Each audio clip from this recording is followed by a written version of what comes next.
Hola, ¿cómo están? Buenos días a todos. Estamos comenzando la tercera charla, este ciclo de charlas que empecé hace un tiempo, con autores de libros, eh, titiriteros, bueno, diferentes. Hoy tengo el placer de entrevistar a Rocío Bonilla, una autora e ilustradora encantadora. Bueno, de a poco se van sumando, ahí vamos a ir esperando que se incorporen. Mientras tanto, nada, repasar esto y reformular un poco esto de la importancia, ¿no?, de la lectura en la primera infancia y acompañar uno como adultos en este proceso, ¿no?, que uno le está transmitiendo a nuestras infancias, a nuestros hijos, a nuestros sobrinos, todo este patrimonio simbólico y cultural, ¿no?, esto que les permite abrir su imaginación a otros mundos, a otras realidades. Así que nada, encantada de poder hoy sumar a Rocío Bonilla a estas charlas. Bueno, yo acá me preparé con un par de libros de ellas. Amo que es un poco lo que les decía recién, ¿no? Lo que uno les brinda a los chicos cuando les da acceso a los libros y les permite ver otros mundos, otras realidades y volar lejos. Ahí veo que se sumó Rocío. La voy a invitar.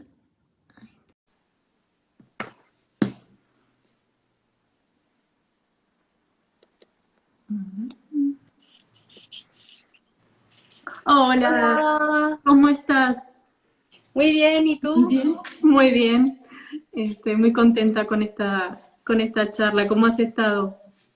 Bien, bien, la verdad es que hoy bastante, bastante cansada porque recién aterricé ayer de Frankfurt, estuve allí en la Feria del Libro de Frankfurt desde el jueves y la verdad es que ha sido una experiencia súper, súper intensa, maravillosa en todos los sentidos porque, bueno, ha sido todo, la participación de España, el pabellón. Yo iba invitada por el Ministerio de Educación y Cultura y el Departamento de Fomento del Libro.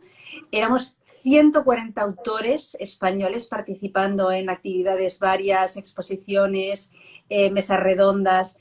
Ha sido un programa súper interesante, o sea, es que no te apetecía saltarte ninguna mesa redonda, autores de primerísima línea, como yo que sé, como Rosa Montero, por ejemplo, que ha sido maravilloso. Hay una mesa redonda sobre su último libro, una charla que fue fantástica, o sea, bueno, no tengo palabras, es que en general estaría una hora hablando porque De lo que ha sido. he vuelto con el entusiasmo, ¿no?, de que realmente ha sido uno de los mejores viajes de trabajo de mi vida. Qué Sí. hermoso. Me imagino que ha sido una experiencia súper gratificante y nada, como lo transmitís también da una sensación, Sí, una sí, emoción. sí. Yo en concreto participé en dos actividades.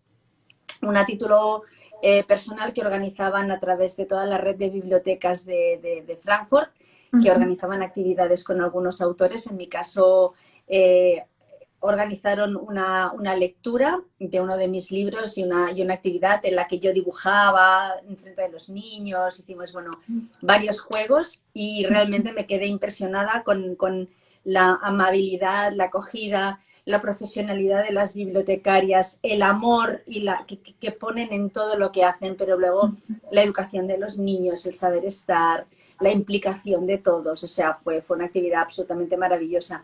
Y luego participé en una mesa redonda con junto a otra autora de álbum, Aina Bestart, y dos autores de juvenil, Nando López y ahora me quedo fatal porque se me ha olvidado el nombre de Elia. No me sale el apellido, bueno, da igual. Y entonces charlamos sobre los temas incómodos dentro de la literatura infantil y juvenil, ¿no? Temas, pues, ¿no?, como yo qué sé, como, pues, temas incómodos, políticamente incorrectos, qué se está tratando, qué no, qué es necesario tratar. Y la verdad que fueron 45 minutos de debate intenso maravilloso y de reclamar el lugar que merece la literatura infantil y juvenil dentro de nuestra sociedad. Bueno, dentro de nuestra sociedad ya lo tiene, porque realmente somos un gran porcentaje dentro de la literatura. Aunque nos traten como el hermano pequeño de la literatura generalista, formamos un gran porcentaje, ¿no? Pero bueno, pedir más presencia en medios, porque al final todos queremos jóvenes lectores, ¿no? Por lo tanto, debemos potenciar esta lectura en la infancia.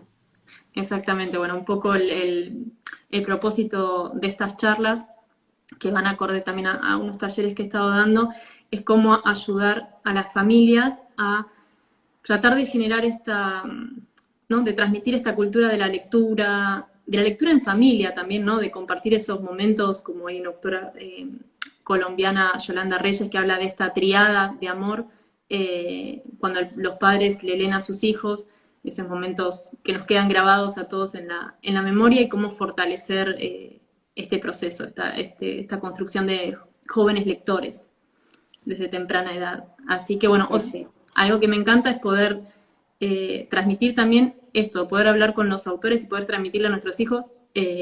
Nada, ellos son los que están creando estos libros, nada, que les puedan hacer preguntas, esto que vos decís de que a las bibliotecas también lleguen los autores y que los chicos puedan tener contacto con los autores, con los ilustradores, que los vean en acción, Sí. me parece fantástico.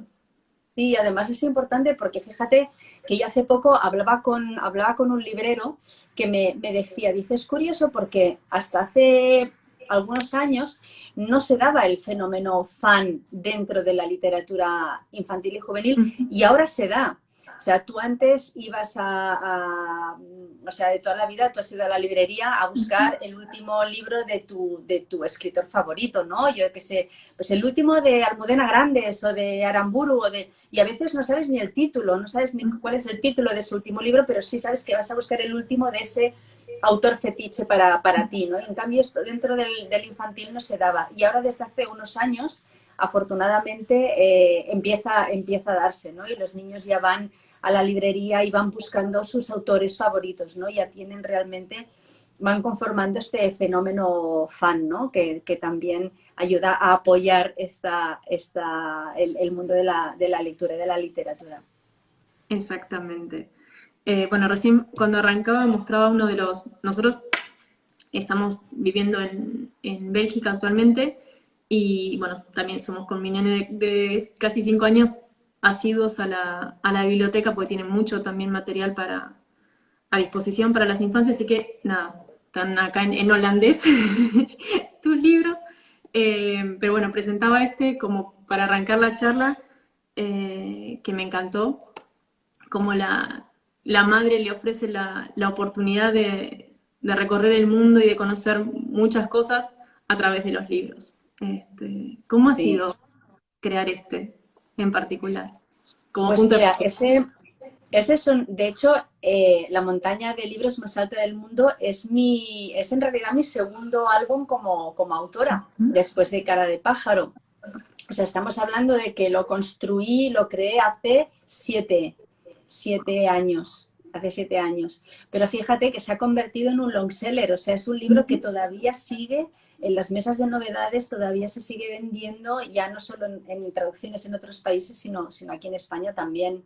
Y es un libro que está teniendo un recorrido muy largo porque yo creo que al final habla de un tema universal, ¿no? Y al final es una declaración de amor al mundo de los libros, ¿no? Y a la magia, y a la fantasía y a dónde nos puede transportar la lectura, tengamos la edad que tengamos, ¿no? Y ese viene personalizado en ese personaje de Lucas, que él cree que ha nacido para volar y busca 1000 formas de volar de forma física, ¿no? Hasta que su madre le regala un libro y le dice que hay otras formas de volar, ¿no? Que él no entiende al principio, pero empieza a leer y se ve a sí mismo transportado a 1000 mundos, distintos, ¿no? Hasta que acaba el libro. No vamos a explicar cómo acaba, pero no vamos a avanzar ahí que cada cual.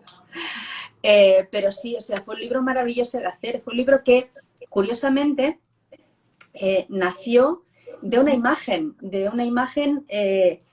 de mi hijo leyendo en su cuarto. Cuando le dije que recogiese, en vez de guardar los libros en la estantería, hizo como una montañita, hizo como una pila de libros, ¿no? Y entonces de repente pensé, ostras, qué imagen más bonita, una montaña de libros, ¿no? Una pila de libros y un niño encima leyendo.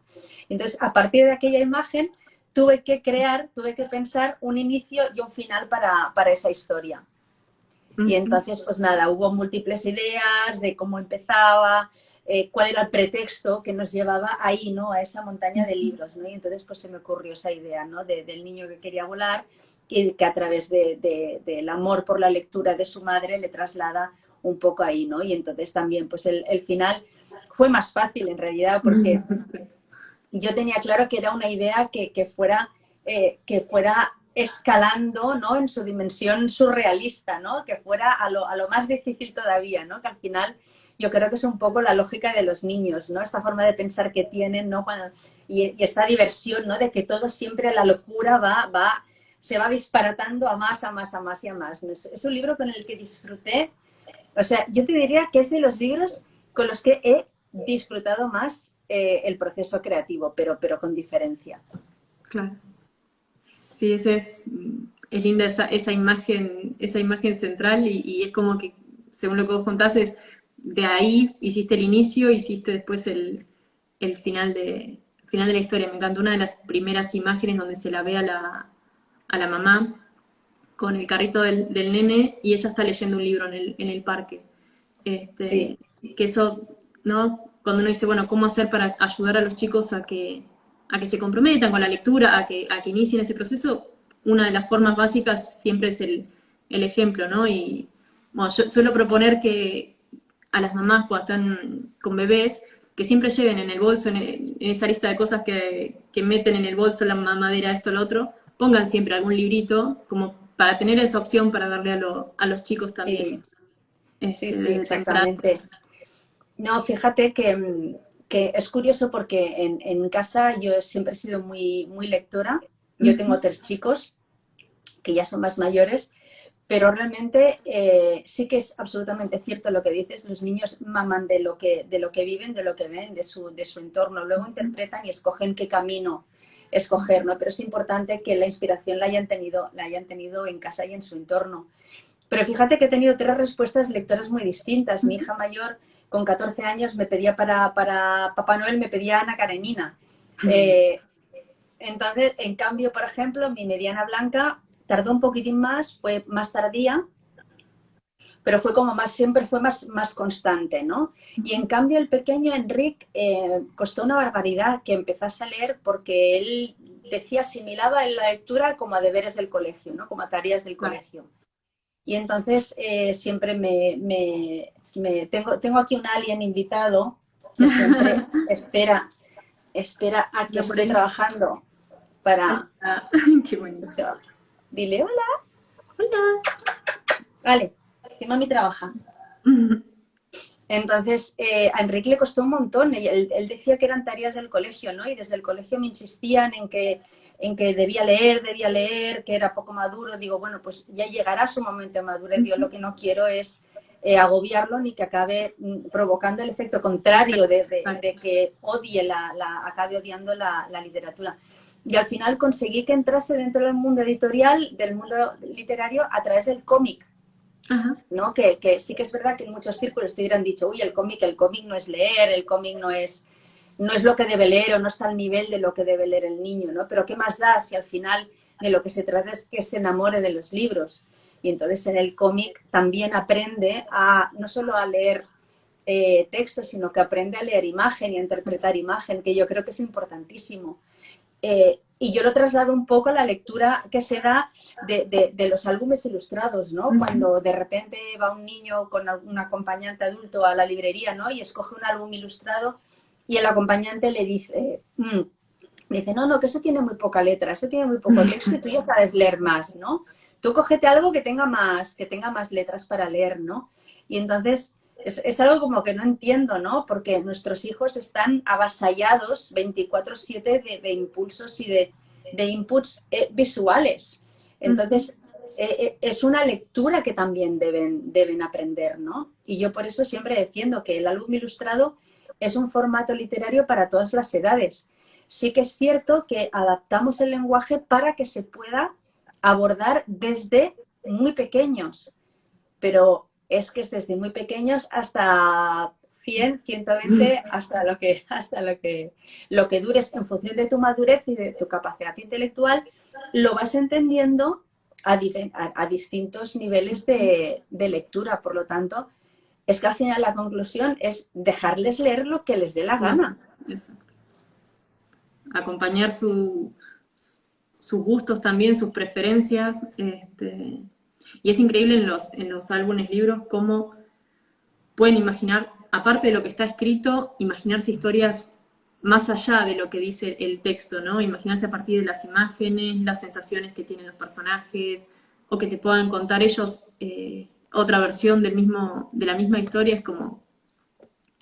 Claro, es que al final los autores cuando creamos un libro usado, en mi caso un libro álbum, tú en ese álbum has vertido un pedacito de ti, ¿no? De tu bagaje, de lo que...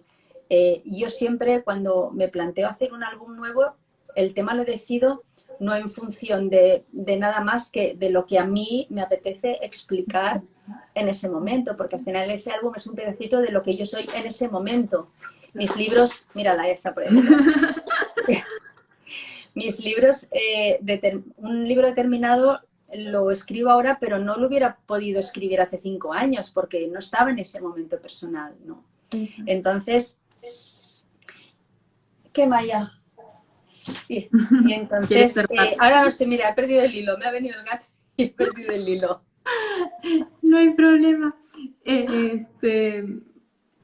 Ay, sí, yo también me distraje con el gato. Sí, estábamos un poco, bueno, con este pasaje, ¿no?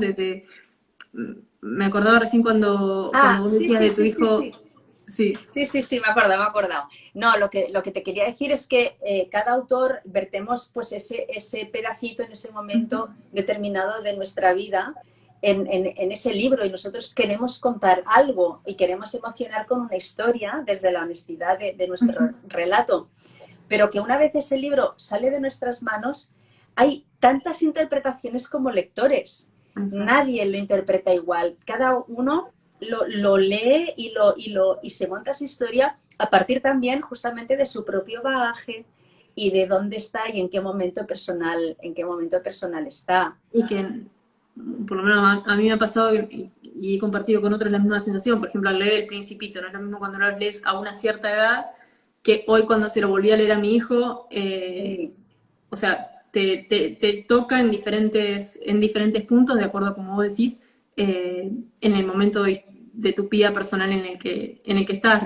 Recién cuando hablabas lo de el proceso de lectura de tu hijo, pensaba en tu libro, Max, el superhéroe con los cómics, y cómo pasa del personaje del cómics a su superhéroe, diferentes interpretaciones que va haciendo. Exactamente. Yo misma fui una gran devoradora de cómics cuando era pequeña. Yo siempre le digo que la gente alucina un poco, pero yo con 9 años mi cómic favorito era Conan el Bárbaro. Y yo conocía a todos los ilustradores de Conan, quién eran los entintadores, porque en esa época era todo un oficio. O sea, había quien lo dibujaba, había quien lo entintaba, y yo tenía mis preferidos, iba cada mes al kiosco buscando a ver quién iba a entintar en ese número, ¿no? Y yo era una gran creadora de cómic, hay una gran lectora de cómic, y eso también ha condicionado mi forma de ilustrar. Y yo pienso que el cómic al final es un formato maravilloso para que los niños entren en el mundo literario, maravilloso. Sí, totalmente. Y hablando de tu historia, ¿quién han sido los autores que te han marcado de chica en tu infancia, en las primeras lecturas? Pues mira, yo recuerdo, de verdad tengo muy poca memoria en general, y ahora con la edad menos, pero yo recuerdo muchísimo una colección que tenía que se llamaba Los Hollister, que eran 33 libritos que eran historias de unos hermanos, de una niña desde 4 años hasta 13 que tenía el mayor, ¿no? Y a mí yo los leía y me parecían mayorcísimos, me parecían súper adultos. Y luego cuando coges cuando ya eres un poquito más mayor en los días, dices, pero si eran unos niños, eran súper pequeños, ¿cómo era posible que vivieran estas historias a lo largo y ancho del mundo, ¿no? Porque además era ficción, obviamente, pero era una ficción realista, ¿no? Eran unos niños con una familia que iban de viaje con la familia y descubrían, siempre pasaba algo allí donde iban, entonces siempre había un misterio que resolver.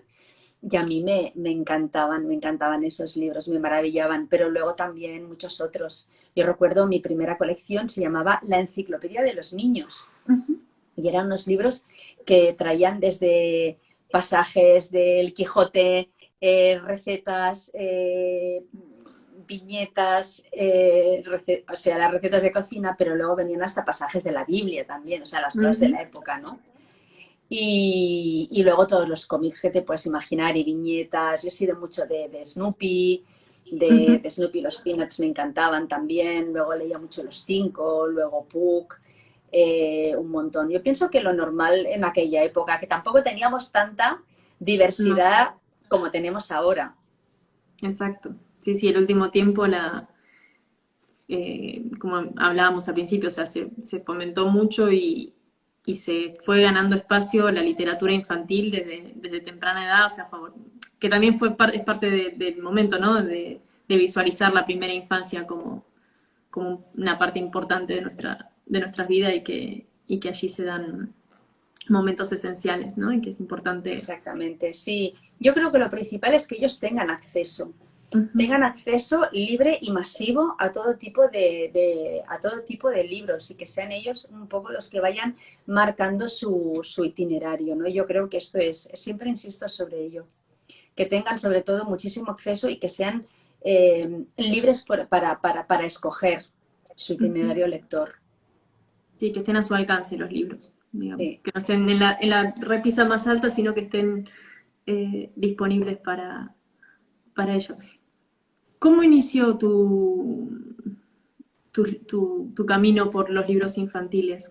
¿Tu escritura, los dibujos, las ilustraciones? Pues mira, yo me licencié en Bellas Artes, pero por azares de la vida estuve muchísimos años, más de una década, trabajando en el mundo de la publicidad. En nada que ver con el mundo creativo. Estuve en publicidad, pero ligada a televisión, actores, modelos, anuncios y cosas de estas.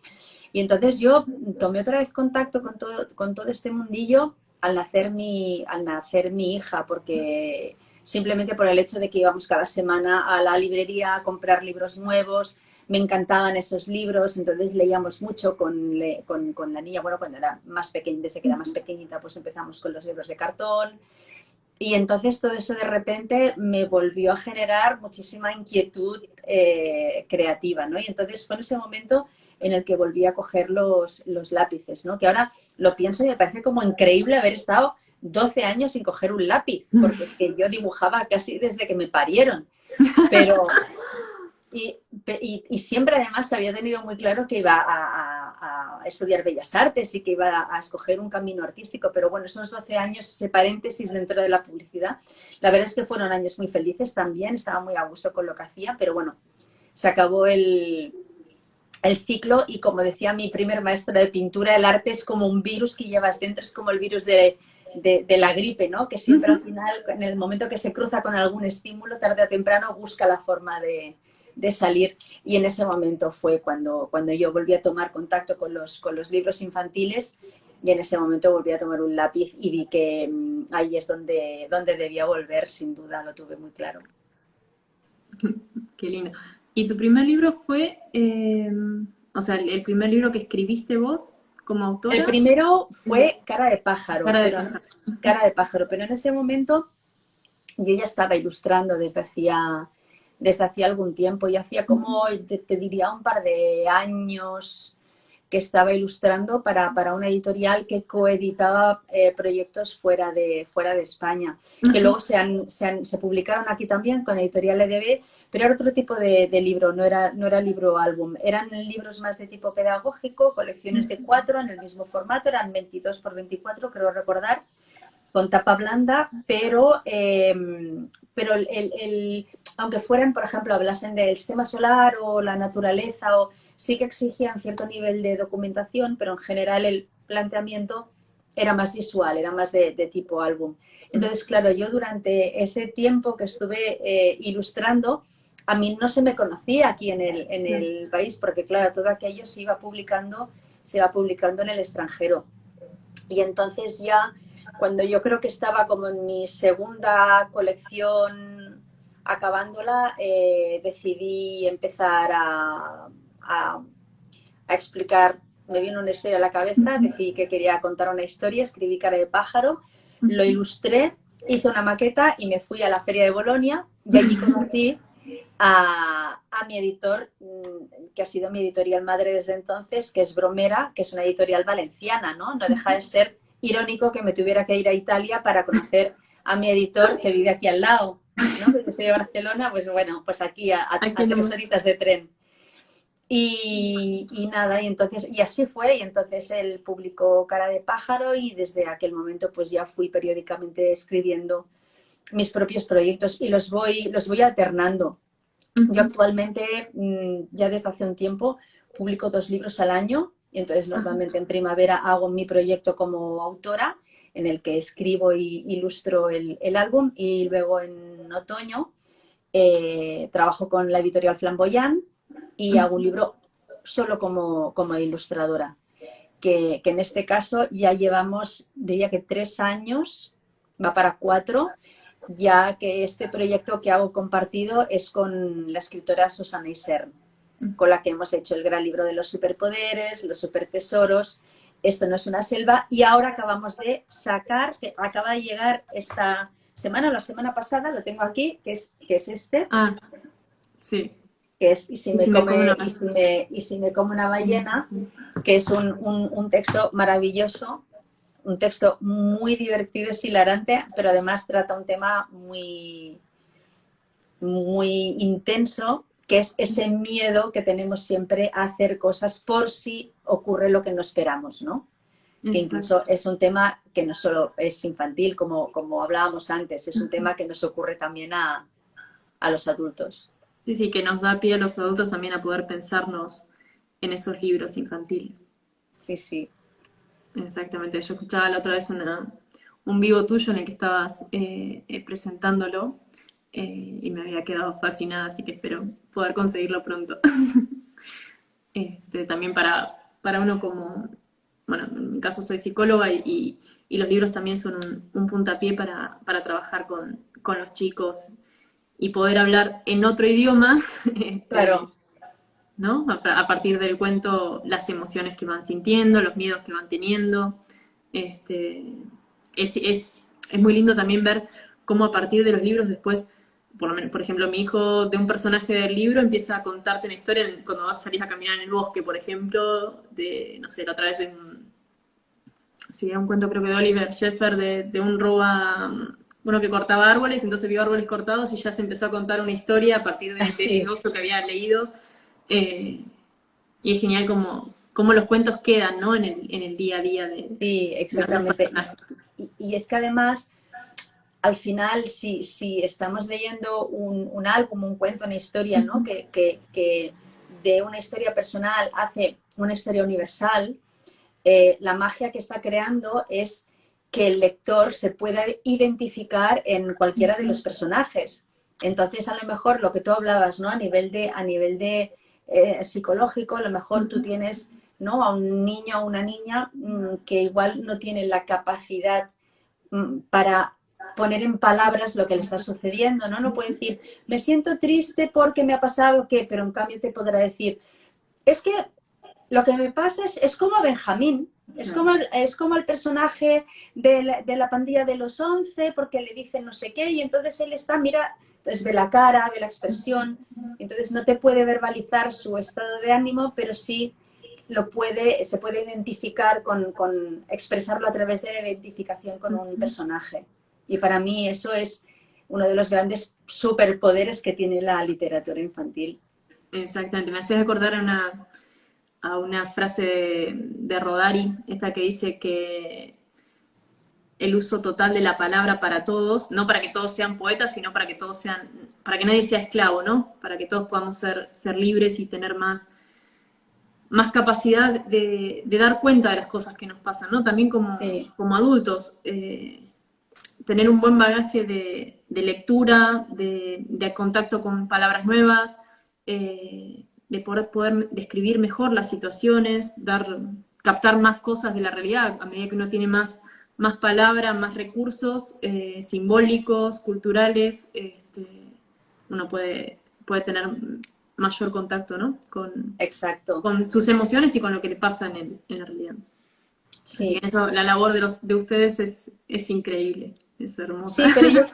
Sí, pero yo, fíjate, yo creo que para eso es necesario hacer un tipo de literatura, yo sin excluir ningún tipo de libro, pero te hablo de en mi opinión, y lo que yo intento hacer en mis libros es no moralizar, o sea, alejar el discurso de la moraleja, ¿no? Alejarlo del eso es lo que se debe hacer, esto no, darlo todo muy, muy masticado, ¿no? Yo creo que al final se trata de lo que tú quieres hacer, es lo que hablábamos antes, ¿no? Haces algo que tú quieres contar, una situación universal, para dar la posibilidad de que cualquiera se pueda sentir identificado en esa situación, pero yo no estoy intentando aleccionar a nadie.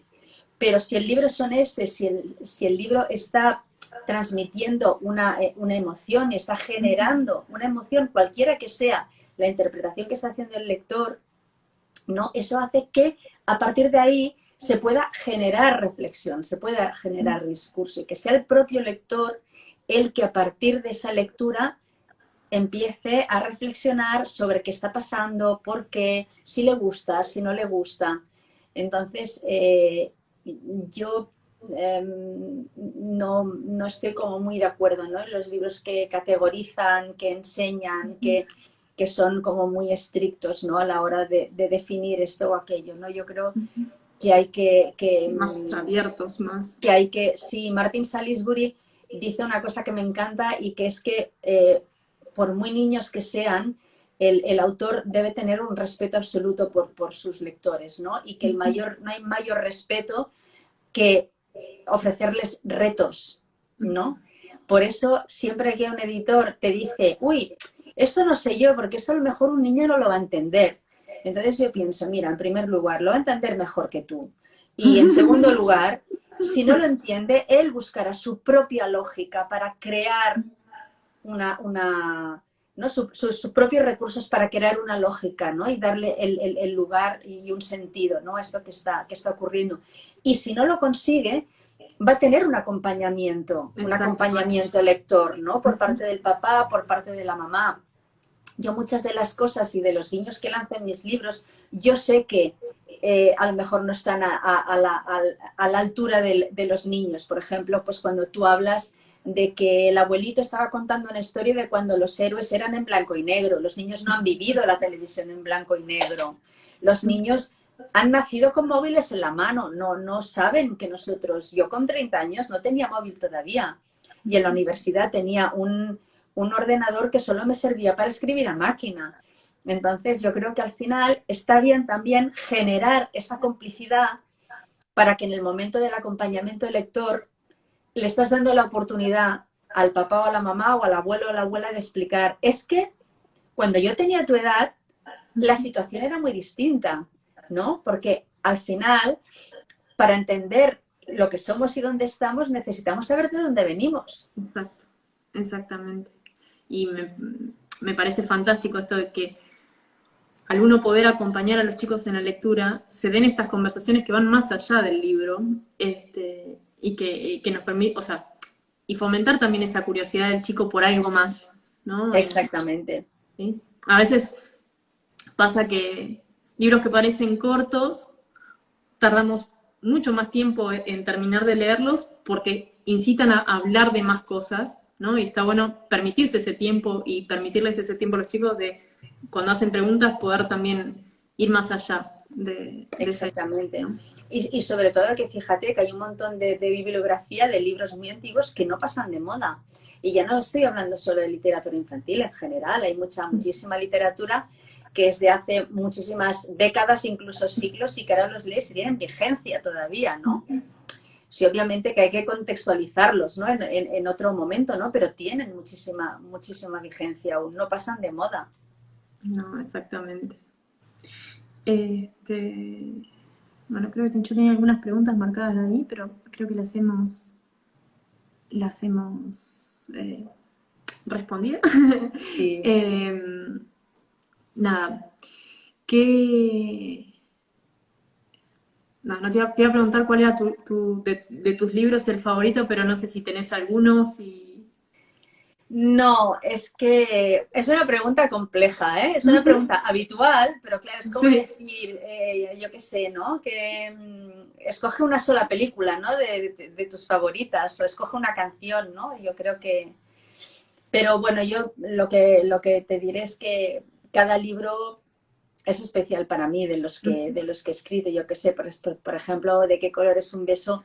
Yo le tengo muchísima gratitud porque fue un poco el libro que me puso, me plantó en el mapa, ¿no? En el mapa editorial.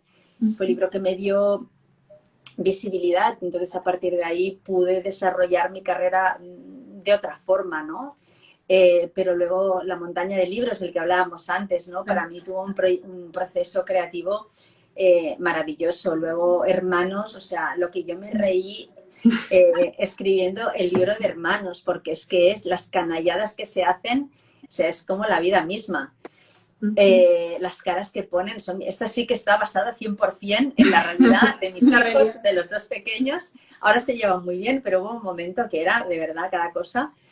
Pero bueno, yo misma con mi hermana, yo recuerdo que le hacía unas canalladas a mi hermana pequeña, bueno, y ella a mí, pero yo le había llegado a atar las manos, esto no sé si lo vais a dejar de seguir. Yo me acuerdo que le ataba las manos y pasaba la cuerda por arriba por el altillo y la medio colgaba de las manos para hacerle cosquillas. Y cosas peores. Luego ella también, ¿eh? Ella igual me pegaba o yo qué sé, era su forma también, ¿no? Su única herramienta, ¿no? de respuesta. Pero luego cuando me reñían a mí mis padres venía ella a defenderme también, ¿no? Me acuerdo que mi padre siempre le decía, ya está aquí el guerrero del antifaz.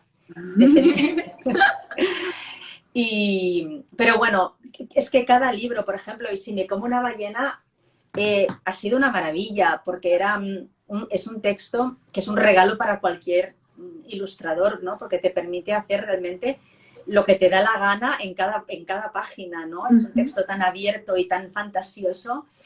Pero bueno, todos, luego antes también os he hablado de La pandilla de los 11. La pandilla también ha sido para mí un libro muy emotivo, ¿no? Porque parte de una historia muy dura y es un muchacho que murió por una paliza que le propinó un grupo, ¿no? Una pandilla de las chungas, ¿no? Entonces, claro, esto está sucediendo. Entonces, yo leí o vi esa noticia en la televisión hace algunos años y me conmovió profundamente, ¿no? Quizá, pues, bueno, pues porque tengo un chaval de 14, ¿no? Y pensé, es que esto le podría pasar a él también. Y entonces, de repente pensé que, claro, los niños a ciertas edades no ven las noticias de la televisión, no ven los telediarios, tampoco leen los periódicos, ¿no? Pero sí leen algo ilustrado, ¿no? Y entonces de repente pensé, pues me apetece escribir sobre esto, ¿no? Repito, no para leccionar a nadie, pero es que al final los pequeños lectores de hoy son los pandilleros de mañana o son los sufridores de los pandilleros de mañana, ¿no? Entonces está bien encontrar un canal para poder hablar sobre esto, ¿no?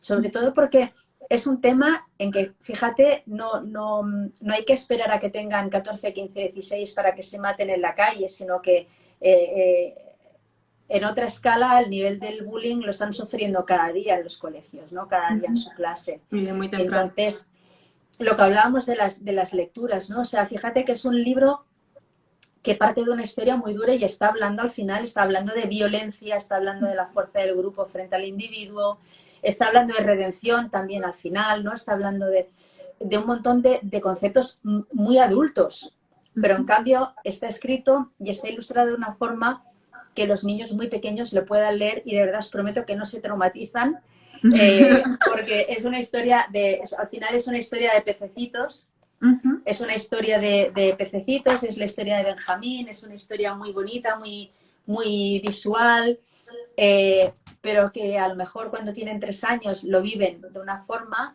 cuando tienen 5 lo vuelven a recuperar, lo ven de otra, y a lo mejor cuando tienen 7 y de repente un día lo pillan por casa y dicen, ostras, yo no lo había visto así, pero es que esto es lo que le está pasando a mi amigo Fernando en el colegio. Entonces, yo creo que bueno, yo ahí hay otro alegato en defensa de la universalidad del álbum y de que realmente es para todas las edades. Siempre además encuentras lecturas, lo que tú hablabas antes, ¿no? Sí que hay una historia lineal, una línea narrativa, pero detrás puedes ir encontrando distintas cosas. A mí, por ejemplo, en este libro, que ocurría todo en la inmensidad del océano, del mar, pues, por ejemplo, me pareció interesante ubicar cosas dentro de los espacios, pues que teóricamente, bueno, están ahí escondidas, pero teóricamente no deberían estar ahí, ¿no? ¿Ves? Como por ejemplo, esto, o bueno, varias cosas, ¿no? Aquí aparece algo un poquito más bestia, pues una lavadora. Esto me lo dijo un amigo que hacía submarinismo y que me dijo, es curioso porque fíjate, haciendo submarinismo, de los desechos que hemos encontrado más habitualmente son lavadoras.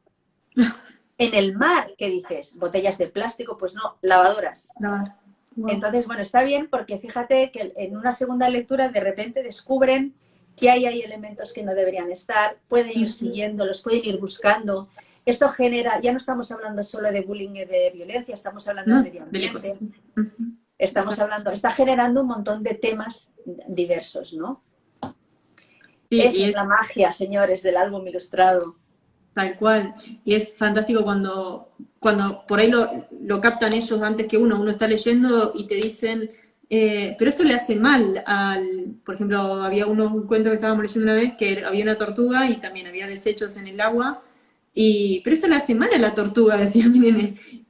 Cómo ellos, esas pequeñas cosas que están, esos pequeños secretitos que están ahí en las imágenes, cómo los captan y pueden dar una narrativa también de aquello. Estaba pensando con este cuento y tu mesa redonda que hablabas al principio. ¿Cuáles son, si podés compartir un poco de esa charla, los temas que hoy son más difíciles o a qué conclusiones han llegado en esa mesa redonda? Bueno, hablamos mucho, sobre todo más a nivel más juvenil, todo el tema de la visibilidad de la diversidad, del género, un poco todo el tema del LGTBI, ¿no? Hacerlo. Y entonces, ¿dónde estaría un poco el equilibrio, ¿no? En que encontrar esa visibilidad sin que parezca un catálogo, ¿no? Porque en el momento que estás destacando, ¿no?, a ese tipo de personajes, corres el peligro de que además los estás estigmatizando un poco a la vez, ¿no? Queriendo destacarlos. Entonces, el reto es llegar a la normalidad, ¿no? A que esos personajes formen parte del universo literario sin necesidad de estar puntualizando sobre ellos, ¿no? Conseguir la naturalidad, ¿no? Entonces, poníamos 2 ejemplos y uno es, por ejemplo, a nivel profesional, los cupos que se dan a nivel femenino en los trabajos, ¿no? Ahora mismo, pues sí, en las empresas hay unos cupos, ¿no? Para que ocupen las mujeres cargos Entonces, yo por un lado me horroriza, ¿no?, el concepto de cupo, pero sí que es verdad que para romper la dinámica seguramente es necesario, ¿no? Seguramente sea necesario. Habrá un momento en que no hará falta defender un cupo porque las mujeres ya estarán de sobras en los puestos que merecen, ¿no? Lo del cupo tiene un peligro. Ahora me estoy metiendo en un jardín, ¿eh? Lo del cupo también, el otro día lo hablamos justamente con unos amigos, tiene un peligro, y es que él tenía una empresa y él me decía, pues que a lo mejor tengo un cupo, tengo 3 puestos, ¿no? Y a lo mejor para 2 he encontrado la mujer ideal para ellos, pero por ejemplo para el tercero lo que me ha ocurrido es que no encontraba un puesto femenino ideal para ese en concreto, pero en cambio sí encontré un masculino al que tuve que decir que no y tuve que coger una mujer que, aunque estaba cualificada, no era ideal para el puesto. Entonces yo creo que ahí sí que hay que tener cierta flexibilidad y cierto sentido común, ¿no? Pero bueno, esto sí. Cierro paréntesis. Cierro paréntesis. Entonces, yo ponía el ejemplo de mi libro Una gran familia, escrito por Elisenda Roca, maravillosa escritora, y que cuando hicimos ese libro muy a cuatro manos, ¿no? Y lo hacíamos crecer, ella marcó el punto de partida desde la reflexión de que tenía un montón de amigos que siempre le comentaban, le decían, Elisenda, es que yo tengo a mi hijo, que por ejemplo mi hijo es adoptado, lo fui a buscar a África y mi hijo, por ejemplo, no se ve representado en ningún papel de la literatura. O yo tengo a mi amigo que no sé qué, que resulta que se ha separado y se ha vuelto a juntar y ahora son una familia de 2+2 y tampoco se ven, ¿no? Yo qué sé, por ejemplo. Sí, sí. Entonces, quisimos hacer una historia, como he comentado antes, ¿no? Huyendo del catálogo, ¿no? Hablábamos que no, lo que no podemos hacer es un libro que por verse representadas todas esas familias, toda esa diversidad de familias, parezca un catálogo. Entonces lo que tenemos que hacer es crear una historia que tenga un peso, una historia divertida, en la que todos vayan a formar parte de forma natural. Y entonces ahí nació Una gran familia como doble concepto. Una gran familia es la familia del barrio, porque son todos los niños que están encargados de decorar la plaza y de buscar los recursos para la fiesta mayor del barrio. Y entonces hay una desgracia, pues que llueve, se rompe todo, entonces de repente todo el mundo se vuelca para ayudar, ¿no? Desde, pues eso, ¿no? La familia de nueva creación, Lando, que es el niño, el hijo de estos amigos de Elisenda, desde una familia gitana en el barrio. Entonces, bueno, pues pasa por ahí jolín, no me sale, estigmatizar las familias desde el momento en que hablas de ellas de forma natural, que están cada una aportando a un colectivo que es una gran familia, ¿no?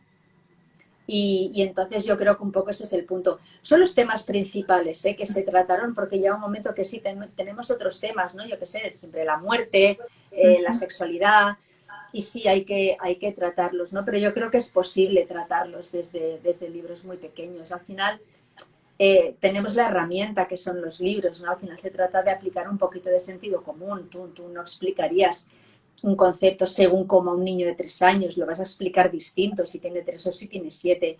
Pues ese es encontrar un poco el camino.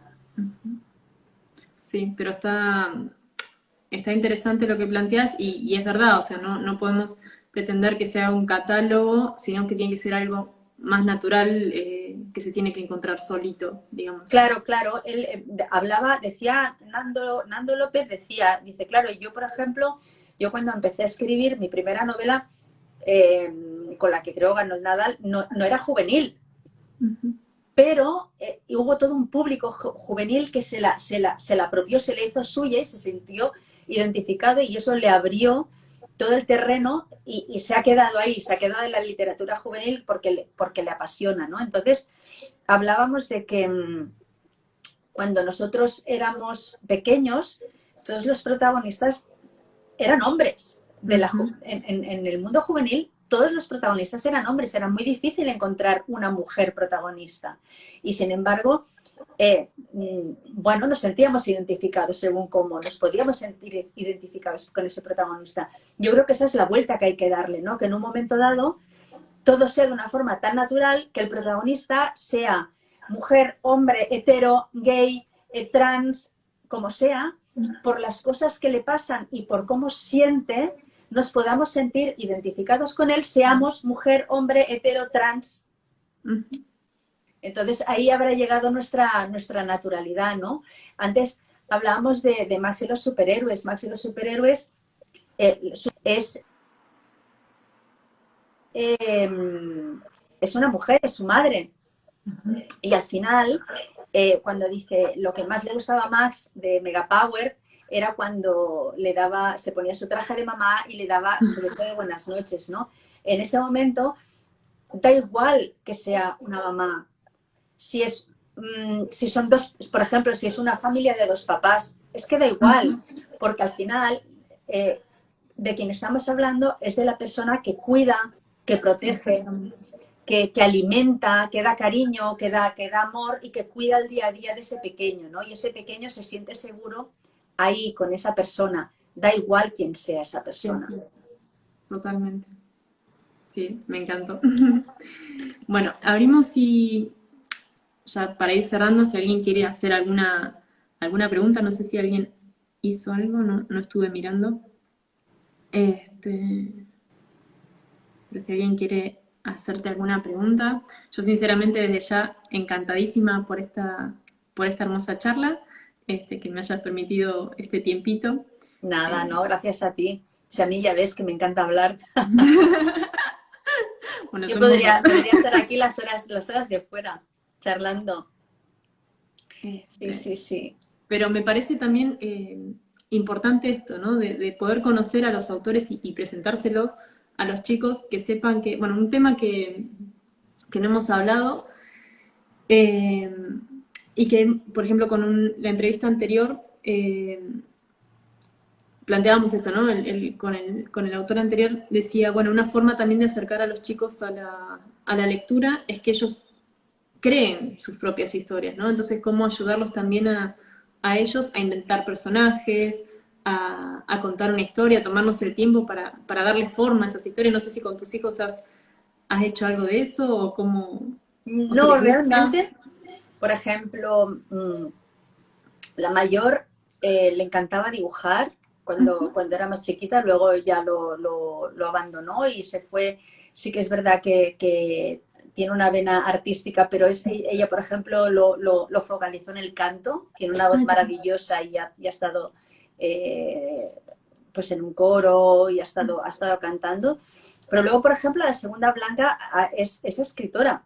Ella estudia antropología, pero siempre ha ganado concursos del colegio, el concurso de la ciudad por San Jordi y le encanta escribir.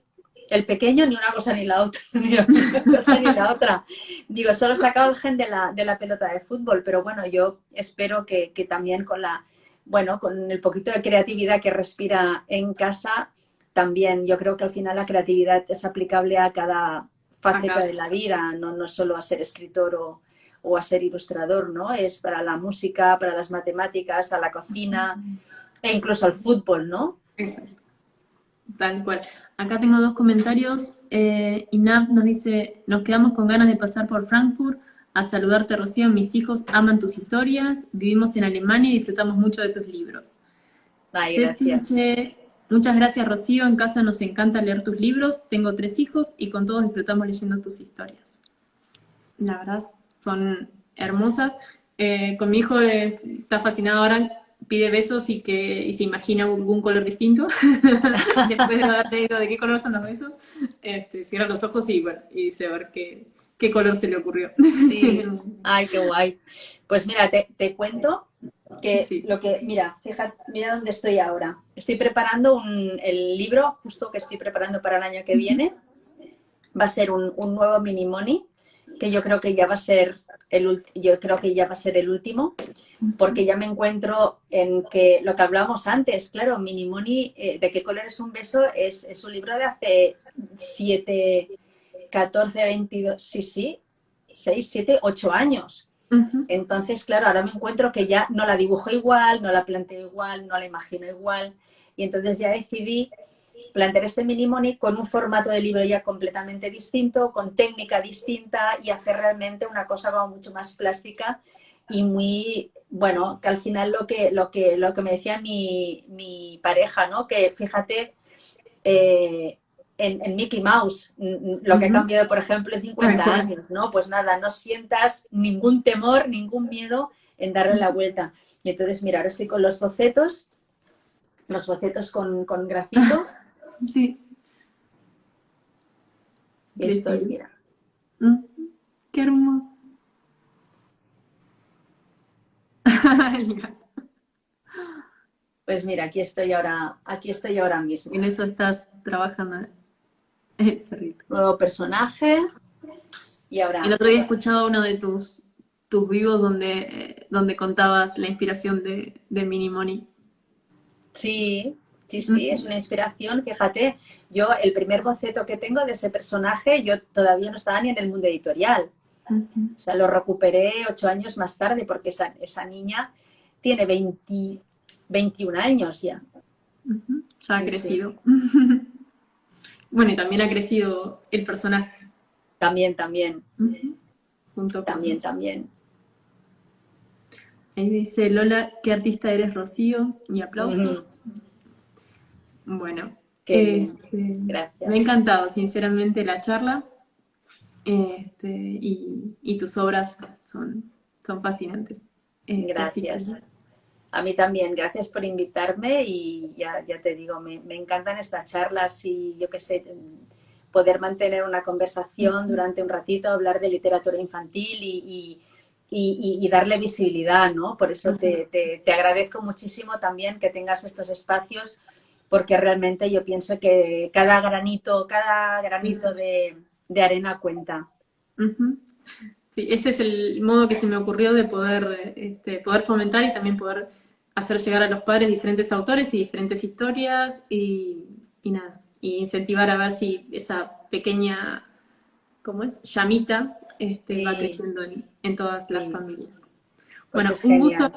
un gusto, Rocío, y seguiremos en Felicidades por tu contacto. programa. Sí, Gracias. por supuesto Hasta que luego. sí. Besos a todos. Buena semana. Cariños.